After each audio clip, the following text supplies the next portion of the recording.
لله رب العالمين وبه نستعين على امور الدنيا والدين. السلام عليكم ورحمه الله وبركاته. بعد الصلاه waxaan aad iyo aad ugu mahadnaqayaa taageerayaasha ballaaran ee xisbiga isticmaalka ee waddan oo caawa halkan ku soo dhaweeyay haddii qaaliga ku ahaa goor dheer kuna soo biiray xisbiga mucaaradka ee bari iyagoo ka soo hayaamay xisbul xaakimkii kulmiye halkaa waxaa ka muuqata oo waynaasi soo caddaynaya in maanta guushu ay muuqato ilaahay baa subxaanahu watacaala guusha gacanta ku haya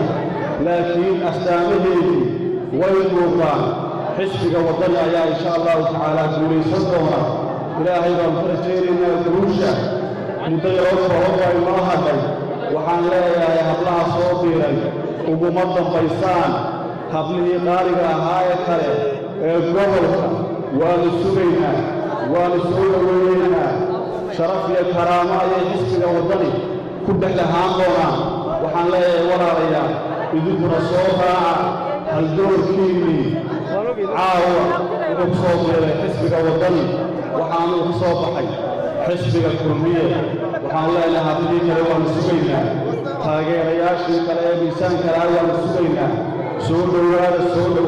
dhowaada waa xilli dambe waxaan ku soo gabagabeynayaa hablaha qaaliga waxaan leeyahay gamco furan qalbi furan ku soo dhowaaday